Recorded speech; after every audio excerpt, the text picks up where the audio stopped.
Real Madrid may have set the tone quite spectacularly, but Rodri winning the Ballon d'Or is really not controversial, and I am here to prove it. If Vinicius Jr. had won the award, as Madrid had long expected, it would have been well-deserved. And as Madrid argued on Monday, having decided not to attend the ceremony in Paris, there was a great argument for Dani Carvajal to win it as well. Whatever the result, these are highly subjective awards by their very nature.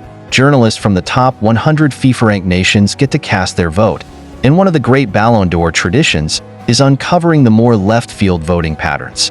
But the way that Madrid have reacted to the news that one of their boys has not won this year's edition might make you think that the actual winner is one of those off-the-wall votes.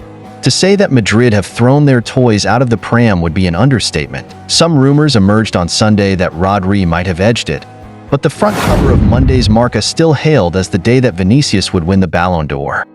But by Monday afternoon, the world had discovered that it would in fact be Rodri, only via Madrid's very public and very unashamed meltdown. They were quickly telling journalists that the Ballon d'Or and UEFA does not respect us, and that the award no longer exists for us. They say they will not go where they are not respected.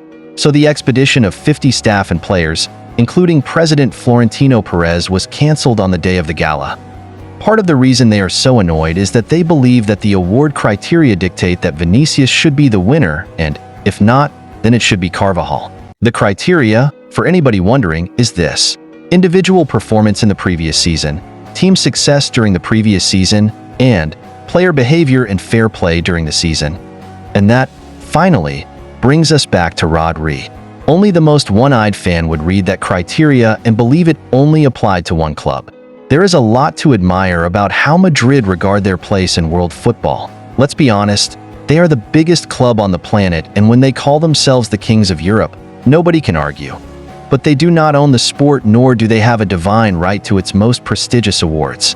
For outsiders, the idea that they would even suggest that UEFA does not respect them is preposterous. Perhaps the importance of the Champions League to Madrid, and how inevitably they seem to win it, no matter how close to elimination they may be along the way, has clouded their judgment when it comes to this Ballon d'Or.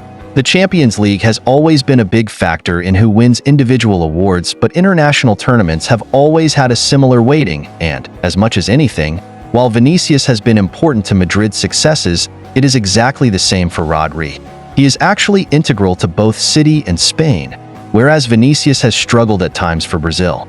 Considering Rodri was given a guard of honor on the pitch after Spain won the European Championship, and he was the center of attention when the team celebrated with the trophy, in the exact same place where Madrid parade their trophies, you would think that the Spanish domestic champions might have noticed everything he has done when not in a City shirt.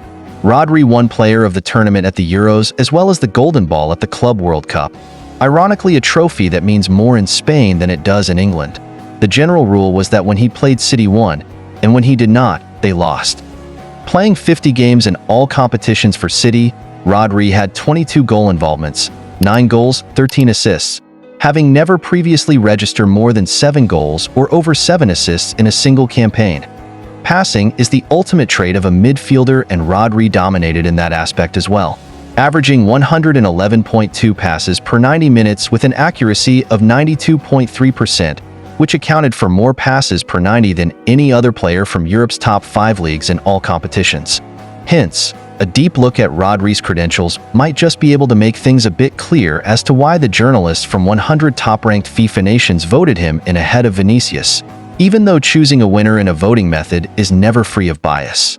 The football world has listened in giving the sport's biggest individual award to a defensive midfielder for the first time since Matthias Sammer in 1996. For far too long, football has ignored the midfield linchpin.